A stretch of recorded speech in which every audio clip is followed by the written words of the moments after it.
Hello everyone, जय हिंद। आज है 29 जुलाई 2024 और 29 जुलाई 2024 से बनने वाले सभी इंपॉर्टेंट क्वेश्चंस को आज की इस वीडियो में मैं डिस्कस करने वाली हूं।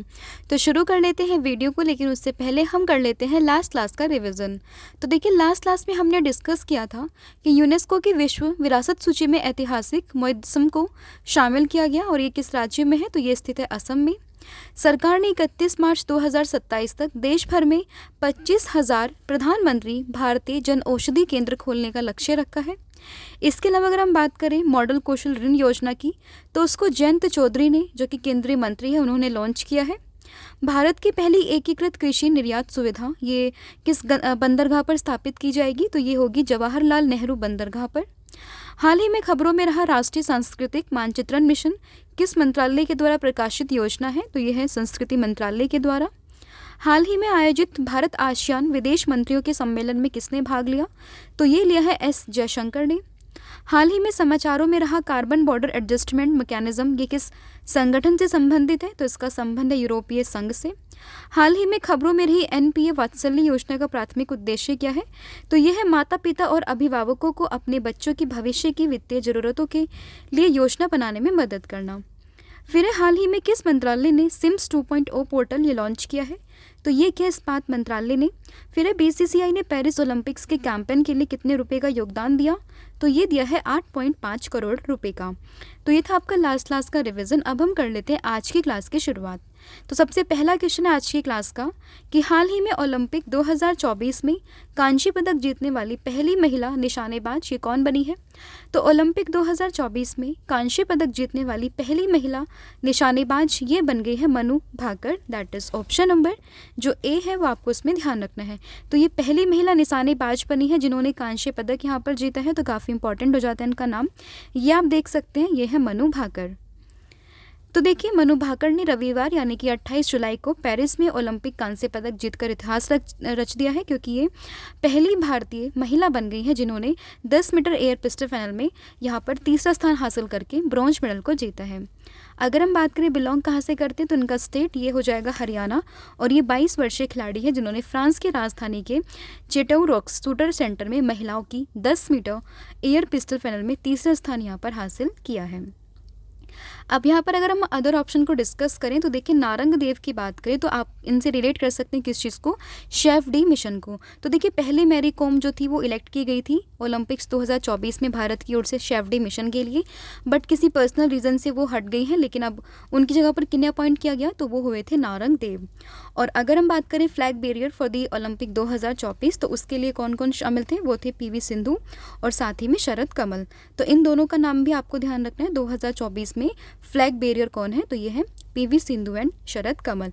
नारंग देव की बात करें तो शेफ डे मिशन है ओलंपिक्स के लिए। और पहली महिला निशानेबाज जो क्वेश्चन है आपका जिसने कांस्य पदक जीता ओलंपिक्स 2024 में, तो ये बन गई है कौन, मनु भाकर। अगला क्वेश्चन है आपका, नीति आयोग की 9वीं गवर्निंग काउंसिल की बैठक पीएम नरेंद्र मोदी की अध्यक्षता में हुई है, और इस वर्ष की जो बैठक है उसका विषय क्या था।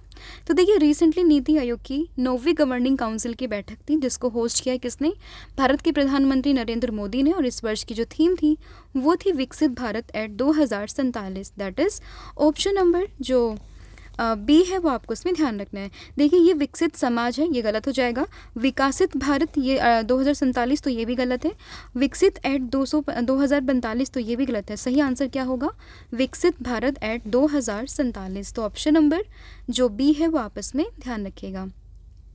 तो देखिए, नीति आयोग की 9वीं गवर्निंग काउंसिल की बैठक ये पीएम नरेंद्र मोदी की अध्यक्षता में हुई है, और इस बैठक का जो मुख्य फोकस था, या आप कह सकते हैं इसका विषय, वो था भारत को विकसित देश बनाना। और इस वर्ष के जो विषय है वो है क्या, विकसित भारत एट 2047। गवर्निंग काउंसिल की बैठक का मुख्य उद्देश्य केंद्र और राज्य सरकारों के बीच में सहभागी शासन और सहयोग को बढ़ावा देना है। अगर हम नीति आयोग की बात करें तो इसका जो हेडक्वार्टर है वो आपको कहाँ देखने के लिए मिलेगा, न्यू दिल्ली में इसका हेडक्वार्टर है। इसकी जो स्थापना हुई थी वो 2015 में हुई थी। और उसके अलावा अगर हम बात करें, इसके जो चेयरमैन होते हैं वो देश के प्रधानमंत्री होते हैं। सीईओ की बात करें तो वो कौन है, बीवीआर सुब्रमण्यम। और वाइस चेयरमैन की बात करें तो ये कौन है, ये है सुमन बेरी। तो ये इन्फॉर्मेशन भी आपको इस क्वेश्चन से ध्यान रखनी है, काफ़ी इंपॉर्टेंट ये क्वेश्चन है, और इसकी थीम भी आपसे पूछ सकते हैं, तो उस थीम को भी आपको यहाँ पर ध्यान रखना है। अगला क्वेश्चन है आपका कि मंडेला विरासत स्थलों को हाल ही में कहाँ यूनेस्को विरासत का दर्जा ये प्राप्त हुआ है। तो देखिए जो मंडेला यानी कि नेल्सन मंडेला विरासत स्थल है वो कहाँ पर लोकेटेड है, जिन्हें अभी यूनेस्को विरासत का दर्जा प्राप्त हुआ है, आपसे ये पूछा गया है। आपके पास ऑप्शन अवेलेबल है दक्षिण Africa, Botswana, Zimbabwe and Bharat. तो ध्यान रखिएगा कि जो ये मंडेला विरासत स्थल है वो हाल ही में कहाँ पर है, तो ये है आपका दक्षिण अफ्रीका में। दैट इज़ ऑप्शन नंबर जो ए है वो आपको इसमें ध्यान रखना है।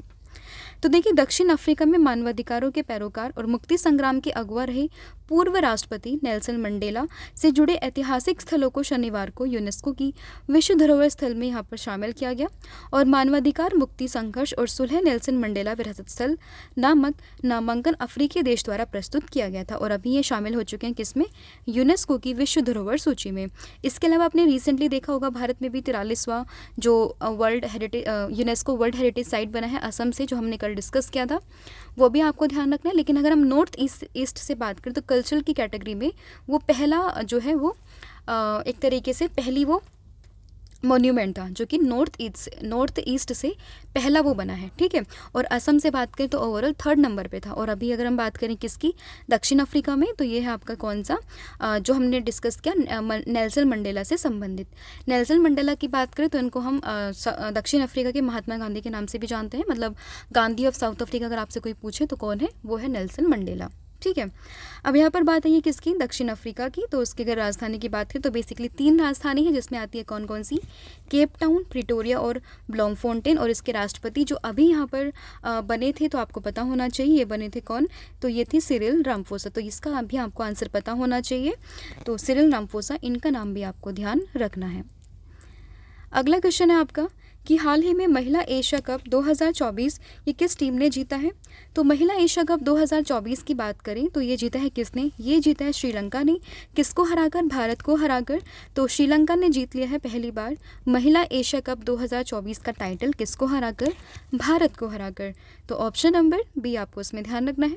तो देखिए श्रीलंकाई महिला टीम ने अपने घर में यानी कि श्रीलंका में ही खेले गए महिला एशिया कप 2024 टूर्नामेंट में इतिहास रच दिया है और इसमें इन्होंने फाइनल मुकाबले में यानी कि रविवार को ये दाम्बुला में खेला गया, जिसमें श्रीलंका ने भारतीय महिला टीम को 8 विकेट से हराकर अपनी पहली जीत यहाँ पर हासिल की है।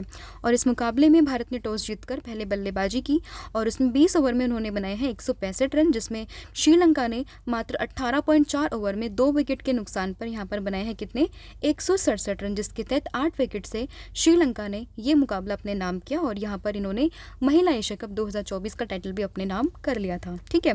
और भारत ने रिकॉर्ड 8वीं बार फाइनल खेलने के लिए उतरा था, लेकिन अनफॉर्चुनेटली श्रीलंका से वो हार गए और इसलिए आपको ध्यान रखना है कौन जीत गए, तो ये जीती है श्रीलंका। फिर हाल ही में असम के नए राज्यपाल कौन बने हैं। तो देखिए असम के नए राज्यपाल की बात करें, ये बने हैं Lakshman Acharya, that is option number A. और रिसेंटली काफ़ी सारे स्टेट्स के अभी गवर्नर चेंज हुए तो उन सभी के बारे में भी हम डिस्कस करने वाले हैं। तो असम के नए राज्यपाल की बात करें, ये बन गए हैं कौन, Lakshman Acharya, that is option number A. अब देखिए जो अदर यहाँ पर बने हैं, तो सिक्किम की बात करें तो ये बने हैं ओम प्रकाश माथुर, राजस्थान में बने हैं हरिभाऊ बागड़े, छत्तीसगढ़ की बात करें तो रामन डेका, झारखंड में बने हैं संतोष गंगवार, तेलंगाना की बात करें तो जिष्णुदेव वर्मा, पौंडुचेरी में है के कैलाश नाथन, पंजाब में बने हैं गुलाब चंद कटारिया, मेघालय में बने हैं CH विजय शंकर, महाराष्ट्र में बने हैं CP राधाकृष्णन और असम और मणिपुर में बने हैं कौन, लक्ष्मण प्रसाद आचार्य। तो इन सभी के नाम आपको ध्यान रखना है, आपके अपकमिंग एग्जाम्स में पूछ सकते हैं, तो आपको इन सभी के नाम यहाँ पर ध्यान रखने हैं। सिक्किम में, राजस्थान में, छत्तीसगढ़ में और झारखंड में, तेलंगाना में, पौंडुचेरी में, पंजाब में, मेघालय, महाराष्ट्र, असम और मणिपुर, इन सभी का नाम आपको इसमें ध्यान रखना है।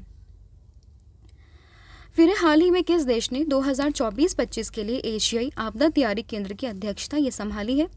तो यहाँ पर जो अध्यक्षता संभाली है वो संभाली है किसने, भारत ने। किससे संभाली है, तो चाइना से अध्यक्षता किसको मिली है, भारत को मिली है। तो ऑप्शन नंबर जो बी है वो आप इसमें ध्यान रखिएगा। तो देखिए 25 जुलाई 2024 को बैंकॉक थाईलैंड में आयोजित एशियाई आपदा तैयारी केंद्र की बैठक में भारत ने 2024-25 के लिए एशियाई आपदा तैयारी केंद्र की अध्यक्षता संभाली है और भारत ने यह चीन में अध्यक्षता ग्रहण की, जो कि 2023-24 में एशियाई आपदा तैयारी केंद्र का अध्यक्ष था। भारत सरकार के प्रतिनिधि के रूप में राष्ट्रीय आपदा प्रबंधन प्राधिकरण के विभागाध्यक्ष राजेंद्र सिंह ने एशियाई आपदा तैयारी केंद्र की अध्यक्षता संभाली है और एक अध्यक्ष के रूप में राजेंद्र सिंह ने बैंकॉक में 25 जुलाई 2024 को आयोजित एशियाई आपदा तैयारी केंद्र की 5वीं बोर्ड ऑफ ट्रस्टी बैठक की भी अध्यक्षता की है। तो ध्यान रखिएगा, इसकी जो अध्यक्षता किसने संभाली है, वो संभाली है भारत ने। और अगर पर्सन की बात करें तो इसमें नाम किसका आएगा, राजेंद्र सिंह का। किससे संभाली है, तो ये संभाली है चाइना से।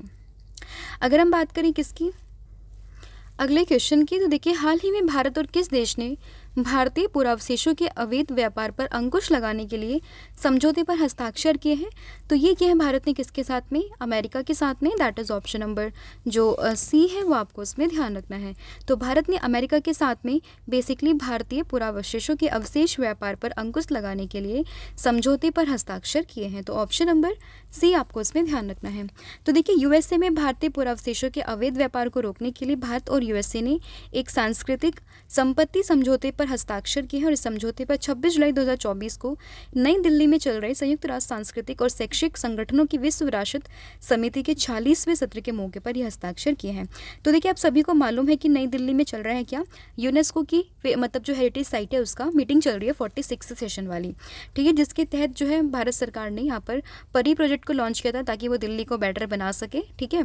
और इसमें बेसिकली यहीं पे जो आपका असम की साइट है उसको भी रिकग्निशन मिली है यूनेस्को में। तो ये सभी यहाँ पर हुए हैं और इसी में ही बेसिकली इस समझौते पर भी हस्ताक्षर किए गए हैं। ये समझौता अमेरिकी सीमा शुल्क द्वारा जब्त की गई तस्करी की गई भारतीय कलाकृतियों को वापस लाने में मदद करेगा। तो ये आप इसमें ध्यान रखिएगा। फिर है 2024 सीआरपीएफ स्थापना दिवस कब मनाया गया है। तो सीआरपीएफ स्थापना दिवस की बात करें तो ये बना है 27 जुलाई को। दैट इज़ ऑप्शन नंबर जो ए है वो आपको इसमें ध्यान रखना है। तो देखिए केंद्रीय रिजर्व पुलिस बल 27 जुलाई 2024 को इसने अपना स्थापना दिवस मनाया है। और इसी दिन केंद्र सरकार के सबसे बड़े अर्धसैनिक बल सीआरपीएफ को भारत के ब्रिटिश शासकों द्वारा 1939 में क्राउन रिप्रेजेंटेटिव पुलिस के रूप में स्थापित किया गया था। स्वतंत्रता के बाद भारतीय संसद ने 1949 में केंद्रीय रिजर्व पुलिस बल यानी कि सीआरपीएफ अधिनियम पारित किया, जिसके तहत 28 दिसंबर 1949 को सीआरपीएफ अधिनियम 1949 के प्रावधान के अनुसार इस बल का नाम कर दिया गया क्या, सीआरपीएफ, दैट इज केंद्रीय रिजर्व पुलिस बल। अगर हम सीआरपीएफ की बात करें तो इसका जो आदर्श वाक्य होता है वो होता है सेवा और वफादारी। इसके मुख्यालय की बात करें तो ये है नई दिल्ली में। और इसके महानिदेशक की बात करें तो वो हो जाएंगे अनीश दयाल सिंह। तो ये भी आपको इसमें ध्यान रखना है। फिर है मुंबई क्रिकेट एसोसिएशन के सबसे युवा अध्यक्ष कौन बने हैं। तो ये बने हैं कौन, अजिंक्य नायक। दैट इज़ ऑप्शन नंबर जो डी है वो आप इसमें ध्यान रखिएगा। इन्होंने किसका स्थान लिया, तो इन्होंने लिया है अमोल काले का। अब देखिए रिसेंटली आपने न्यूज़ सुनी होगी कि अमोल काले का निधन हो गया था, तो उसके बाद में जो जगह थी वो खाली थी, तो उनके जगह पर किसने स्थान ले लिया है, वो लिया है किसने, अजिंक्य नायक ने। तो ऑप्शन नंबर जो डी है वो आप इसमें ध्यान रखिएगा। जय शाह की बात करें तो बीसीसीआई के अध्यक्ष हैं। और अगर हम रोजर बिन्नी की बात करें तो ये बीसीसीआई के प्रेसिडेंट हैं। तो ये भी आपको इसमें ध्यान रखना है। तो देखिए 37 साल की उम्र में अजिंक्य नायक को मुंबई क्रिकेट एसोसिएशन का अध्यक्ष बनाया गया और ये मुंबई क्रिकेट एसोसिएशन के सबसे युवा अध्यक्ष भी बन गए हैं। फिर हाल ही में ओलंपिक ऑर्डर से सम्मानित होने वाले दूसरे भारतीय कौन बने हैं। तो ओलंपिक ऑर्डर से सम्मानित होने वाले जो दूसरे भारतीय हैं वो बन गए हैं कौन, नाम है इनका Abhinav Bindra. That is option number जो ए है वो आपको इसमें ध्यान रखना है कि अभिनव बिंद्रा ये ओलंपिक ऑर्डर से सम्मानित होने वाले दूसरे भारतीय यहाँ पर बन गए हैं। तो ऑप्शन नंबर जो ए है वो आपको इसमें ध्यान रखना है। तो देखिए ओलंपिक समिति ने ओलंपिक स्वर्ण पदक विजेता अभिनव बिंद्रा को ओलंपिक ऑर्डर से सम्मानित करने की घोषणा की है। और अभिनव बिंद्रा को ये सम्मान 10 अगस्त को पेरिस में आयोजित होने वाले पुरस्कार समारोह में दिया जाएगा। और अभिनव बिंद्रा ये सम्मान पाने वाले दूसरे भारतीय। इससे पहले ये सम्मान 1983 में भारत की पूर्व प्रधानमंत्री इंदिरा गांधी को दिया गया था। तो ये भी आपको इसमें ध्यान रखना है। और अगर हम बात करें भारत के खेल मंत्री तो ये कौन हो जाएंगे, ये हो जाएंगे मनसुख मंडाविया। अदर ऑप्शन को अगर हम डिस्कस करें तो देखिए आपने अभी न्यूज़ सुनी होगी किसकी, लिएंडर पेस और विजय अमृतराज की। तो इन दोनों को ही अभी कहाँ पर शामिल किया गया, तो इन्हें शामिल किया गया है टेनिस हॉल ऑफ फेम में। तो ये भी आपको इसमें ध्यान रखना है। और पंकज आडवाणी की अगर हम बात करें तो उनका संबंध किस खेल से है, तो पंकज आडवाणी का संबंध है बेसिकली किससे, ये बिलियर्ड्स स्नूकर खिलाड़ी है और इनको भी रिसेंटली हॉल ऑफ फेम में शामिल किया गया था। तो ये भी आपको इसमें ध्यान रखना है। तो ये थे आपके इंपॉर्टेंट क्वेश्चंस। अब हम डिस्कस कर लेते हैं थोड़ा जीके। तो सबसे पहले अगर हम डिस्कस करें किस चीज़ को, खजुराहो नृत्य महोत्सव की, तो इसकी शुरुआत हुई थी 1975 में। विश्व जल दिवस की बात करें तो ये हुआ था 22 मार्च को, और इसकी थीम आपको मुझे कमेंट करके बतानी है। दक्षिण भारत में मंदिर वास्तुकला की द्रविड़ शैली की शुरुआत करने का पहला राजवंश कौन सा था, तो ये था पल्लव वंश। तुजुक ए जहांगीरी, जहांगीर की आत्मकथा, ये मूल रूप से किसकी भाषा में लिखा गया, तो ये लिखी गई है फारसी भाषा में। बॉम्बे क्रॉनिकल समाचार पत्र की शुरुआत ये की है फिरोज शाह मेहता ने। लोकसभा के प्रोटेम स्पीकर की नियुक्ति किसके द्वारा होती है, तो ये होती है राष्ट्रपति के द्वारा सर्वोच्च न्यायालय से परामर्श करने के बाद। और राष्ट्रपति की शक्ति का उल्लेख किस अनुच्छेद में किया गया, यह है अनुच्छेद 143। कुमाऊं हिमालय की इन दो नदियों के बीच में है, तो यह सतलज और काली नदी के बीच में। विश्व में हरित क्रांति के जनक ये कौन कहे जाते हैं, तो ये कहते हैं नॉर्मन बोरलॉग। लेकिन अगर हम बात करें भारत में तो हो जाएंगे कौन, MS स्वामीनाथन। इसके अलावा देखिए लास्ट क्लास में हमने डिस्कस किया था कि आगामी नवंबर 2024 के चुनाव के लिए राष्ट्रपति पद की दौड़ से हटने के बाद में राष्ट्रपति जो बाइडेन ने राष्ट्रपति पद की उम्मीदवार के रूप में किसे समर्थन दिया है, तो ये दिया है किसको, कमला हैरिस को। और आज का आपके लिए जो क्वेश्चन है वो ये है कि सियाचिन में ऑपरेशनल रूप से तैनात होने वाली भारतीय सेना की दूसरी महिला अधिकारी ये कौन बनी है, तो इसका आंसर आप मुझे कमेंट करके बताओगे। इसके अलावा आप हमसे जुड़ सकते हैं इंस्टाग्राम पर, जहाँ पर आपको डेली वन लाइनर फॉर्मेट में पूरी इन्फॉर्मेशन देखने के लिए मिलती है, साथ में मोटिवेशन स्पीच और साथ ही में मोटिवेशन थॉट्स और क्विजेज वहाँ पे देखने के लिए आपको मिल जाएंगे। इसके अलावा हमारी ईमेल आईडी, आपको कोई भी कांटेक्ट करना तो आप हमें मेल कर सकते हैं। टेलीग्राम ग्रुप आप ज्वाइन कर सकते हैं जिसमें 79,000 समथिंग सब्सक्राइबर है, जहाँ पर आपको डेली करंट अफेयर का क्विज देखने के लिए मिल जाएगा। तो आज के लिए इतना ही है। Thank you so much, have a good day, wish you all the very best for your exams.